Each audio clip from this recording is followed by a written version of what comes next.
कर्म हमारे जीवन का एक अभिन्न भाग है।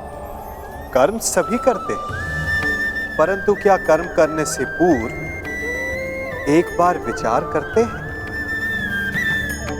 क्या सोचते हैं कि प्रत्येक क्रिया की प्रतिक्रिया अवश्य होगी और वो किसी और कर्म, किसी और फल को जन्म देगी?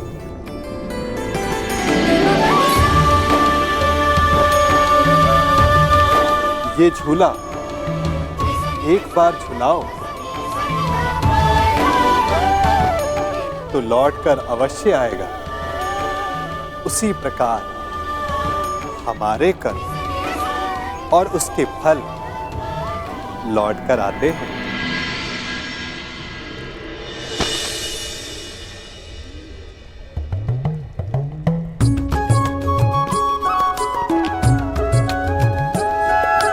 फल से स्मरण हुआ, इस वृक्ष के आम बड़े मीठे हैं।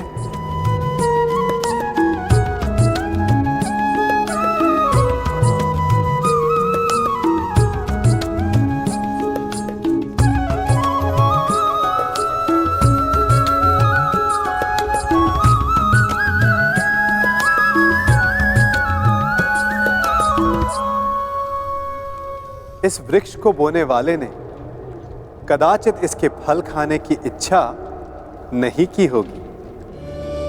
यदि की हो भी तो आवश्यक नहीं कि उसने इसके फल खाए हों, परंतु मैं खा रहा हूं। वर्षों पहले किसी ने यहां आम बोए।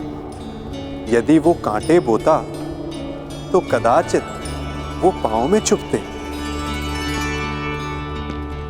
कभी कभी हमारी पिछली पीढ़ी के कर्मों का फल हम खाते हैं और हमारे कर्मों का फल हमारी संतति भुगतती है। कर्म करते समय फल की चिंता करना ना करना, ये प्रत्येक व्यक्ति विशेष का अधिकार है, परंतु वो फल बो रहा है या कांटे, उस पे विचार कर लेना उसका कर्तव्य है। क्योंकि मीठा फल मिलेगा या कांटों का दंश सहना पड़ेगा, ये तो आज आपके बोए पर निर्भर करता है। नियति केवल ये निर्धारण करती है कि उसे आप भोगेंगे या आपका भविष्य।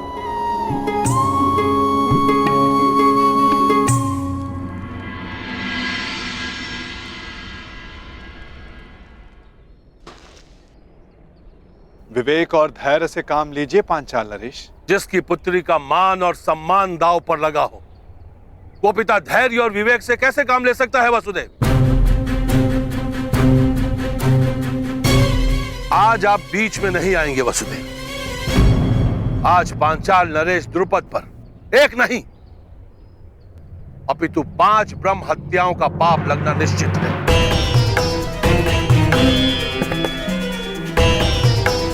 ब्रह्म हत्या का पाप तो आपके भाग्य में है ही नहीं पांचाल नरेश, क्योंकि आपके समक्ष कुरुवंश के क्षत्रिय महायोद्धा खड़े हैं। अर्थात ये पांचाल नरेश, ये और कोई नहीं परंतु कुंती पुत्र पांडव है।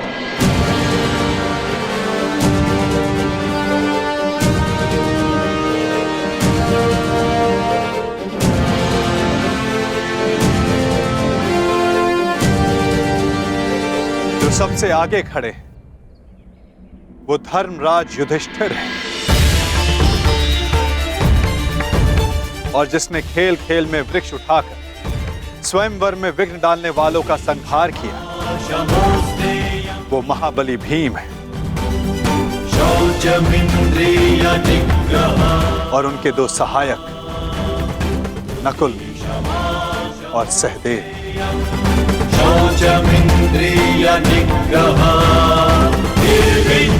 और जिसने असाध्य लक्ष्य भेद कर द्रौपदी को वरा, वो वही अर्जुन है पांचाल नरेश, जिसे दमाता के रूप में पाने की आपकी आकांक्षा थी।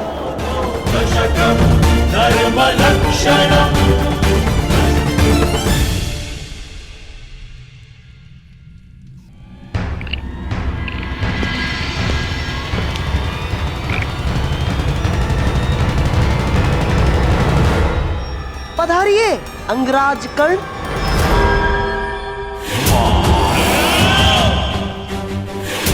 मित्र, तुमने मुझे बुलाया? हाँ। यदि तुम भी यही पूछना चाहते हो कि मैंने उस ब्राह्मण युवक को जाने क्यों,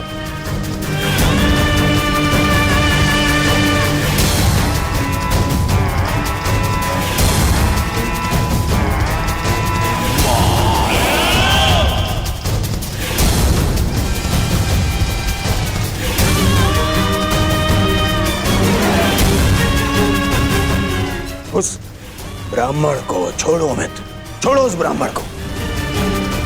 ऐसा शुभ होने वाला है कि पांचाली स्वयंवर की त्रासदी भूल ही गया हूं मैं आज बहुत प्रसन्न हूं मित्र। मेरा और तुम्हारा, हम दोनों का स्वप्न पूर्ण होने वाला है। मामाश्री ने ऐसा मार्ग खोजा है जो मुझे, दुर्योधन को, तुरंत ही हस्तिनापुर का राजा बना देगा। मेरा राज अभिषेक होगा, राज अभिषेक। उसके पश्चात तुम्हारा परिवर्तन का स्वप्न भी पूर्ण हो जाएगा मित्र। हाँ मित्र।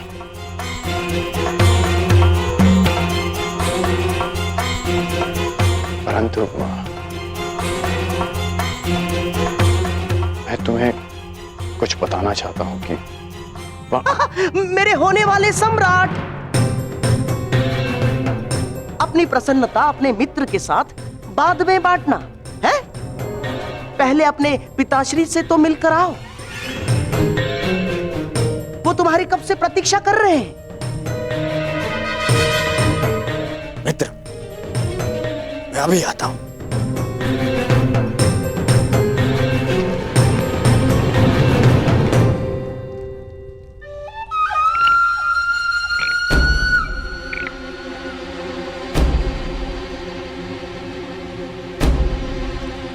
जब तक दुर्योधन लौट आए तब तक चौसर के दो दो हाथ हो जाए अंगराज कर्ण। आप सदा अकेले खेलते हैं गांधार राज? हाँ, अकेला ही खेलता हूं, क्योंकि जो स्वयं के साथ अकेला खेलता है वो दूसरों को अपने खेल का पासा बनाने में सक्षम होता है कर्ण। मैं चौसर की नहीं, उस खेल की बात कर रहा हूं जो आप हस्तिनापुर में खेल रहे हैं। खेल तो तुम भी खेल रहे हो अंगराज कर्ण, जिसका प्रारंभ तुमने पांचाल स्वयंवर के युद्ध में कर दिया है? सत्य और निष्ठा से कोई भी मनुष्य अपने लक्ष्य तक नहीं पहुंच सकता कर्ण ना। और तुम ये मत भूलना कि तुम दुर्योधन की किसी भी परिस्थिति में साथ देने की प्रतिज्ञा से बंधे हुए हो कर्ण। क्या कहना चाहते हैं आप? यही कि तुम और मैं, केवल हम दोनों ही जानते हैं कि पांडव अभी जीवित हैं।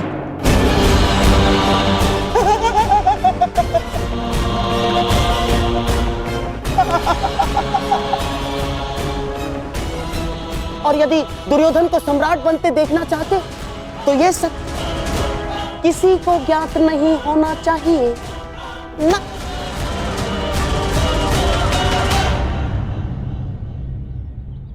पांचाल नरेश पर ब्रह्म हत्या का दोष नहीं लगेगा? किंतु आप पांचों दोषी।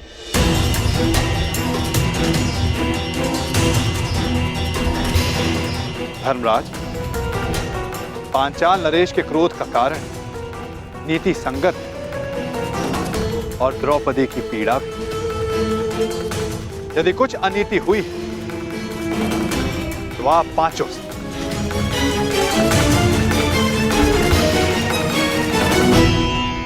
स्त्री कोई वस्तु नहीं जिसे बांट लिया जाए। वो जननी है, वो शक्ति है, वो एक कुल का सम्मान है जिसे बांटा नहीं जा सकता। सर्वप्रथम द्रौपदी को भिक्षा बताना सर्वथा अनुचित था।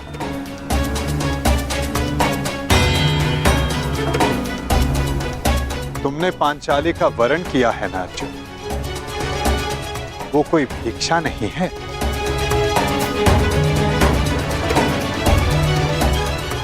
श्री वचन सोच समझकर मुख से निकाले जाने चाहिए। अनुचित समय पर निकले अनुचित शब्द ब्रह्मास्त्र से भी अधिक विनाशक सिद्ध होते हैं। माता सदा चाहती है कि उसकी संतान प्रेम से रहे, परंतु बिना परिस्थिति जांचे, बिना परिणाम का आकलन किए कोई निर्णय सुना देना घातक सिद्ध होता है। संतान प्रेम में लिया गया अनुचित निर्णय कभी कभी सृष्टि का चक्र डगमगा देता है बुआश्री।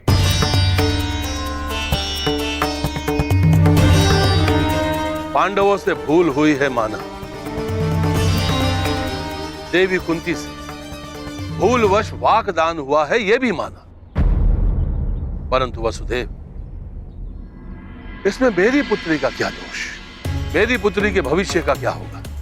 ये निर्णय तो स्वयं पांचाली ही ले सकती है। पांचाल नरेश, चूंकि एक स्त्री से उसके भविष्य का, उसका दाम्पत्य चुनने का अधिकार उससे कोई नहीं ले सकता।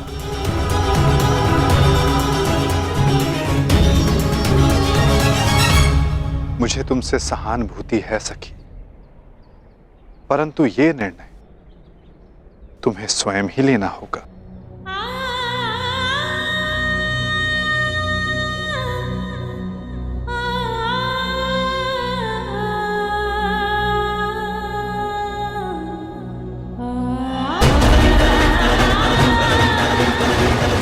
पांचाली,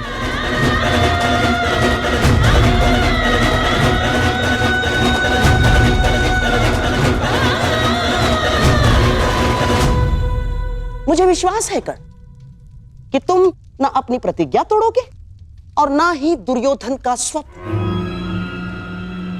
पूर्ण विश्वास। तुम कुछ कह रहे थे योद्धा की रणनीति के विषय में। एक सच्चा योद्धा युद्ध नीति का पालन करता है। वो ना कारण किसी से युद्ध करता है और ना किसी का अधिकार छीनता है। परंतु ये बात आप कैसे समझ सकते हैं?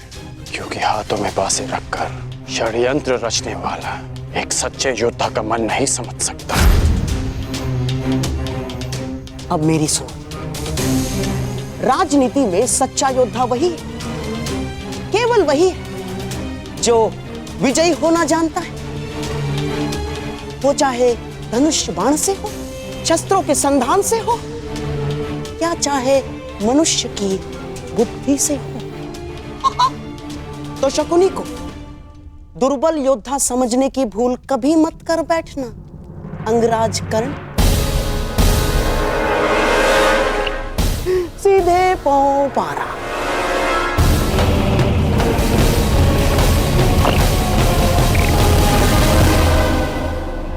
तुम परास्त हो गए कर्ण।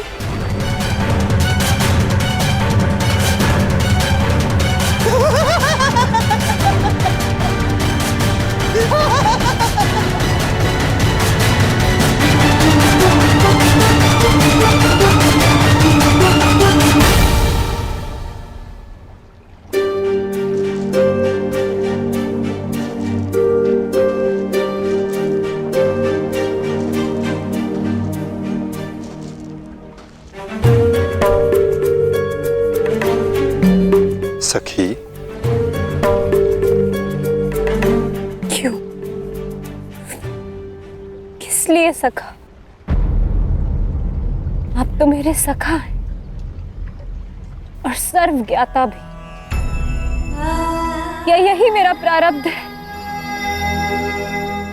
फिर क्यों मुझे इस दुविधा में उलझने दिया आपने? तुम्हारे प्रारब्ध का निर्धारण तुम्हारा चयन करेगा सखी। तो क्या चयन करूं मैं वासुदेव? पिताश्री ने यज्ञ करके एक पुत्री की कामना की थी जो अर्जुन से विवाह कर सके, और मैंने भी अपने प्रथम श्वास से यही अनुभव किया है कि अर्जुन को पाना ही मेरे जीवन का प्रयोजन है, और आपने भी इस प्रयोजन को सिद्ध करने में सहयोग दिया। और अब जब ये प्रयोजन सिद्ध हो गया तो एक नई दुविधा उपस्थित हो गई। एक ऐसे पद पर ला खड़ा किया है आपने, समझ ही नहीं आता कि कौन सा पद स्वीकार करूं। क्या इस दुविधा में पड़े रहना ही मेरे जीवन का प्रारब्ध है? हम सब यात्री हैं सखी, और हर यात्री के मार्ग में कभी ना कभी ऐसे मोड़ आते हैं जब वो संशय में घिर जाता है। उस समय तनिक पीछे हटकर परिणाम और उद्देश्य के विषय में सोचना चाहिए, देखना चाहिए कि किस मार्ग पर क्या मिलने वाला है। तनिक विचार करो सखी, यदि तुम पांचों पांडवों से विवाह करने के लिए हां करती हो तो क्या होगा? इतिहास सदा के लिए मुझे 5 पतियों की पत्नी के रूप में जानेगा।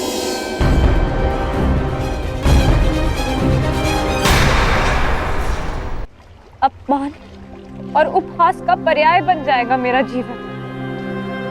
और यदि तुमने केवल अर्जुन से विवाह किया तो शेष 4 संन्यास ले लेंगे और संसार कहेगा कि कुल वधू ने गृह में प्रवेश करते ही कुल को बांट दिया और ये विवाह ही अस्वीकार कर दिया। तो जीवन भर के लिए पिताश्री की दृष्टि झुक जाएगी, उनके मस्तक पर एक कलंक लग जाएगा। प्रत्येक स्थिति में द्रौपदी पर कलंक लगना निश्चित है। क्या करूं मैं? ये प्रश्न स्वयं से पूछो या किसी ने कि द्रौपदी का उद्गम क्या है, उसका उद्देश्य क्या है, उसकी यात्रा, उसका लक्ष्य क्या है। अपने आसपास देखो सखी, इस महासागर को देखो, इन मेघों को देखो, इन वृक्षों को देखो। उत्तर मिलेगा सखी।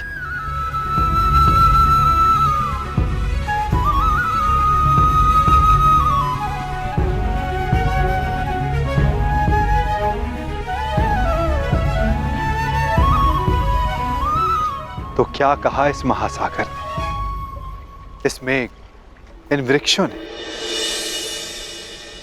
यही कि यदि उद्देश्य से हट जाए तो उद्गम भी लांछित होता है।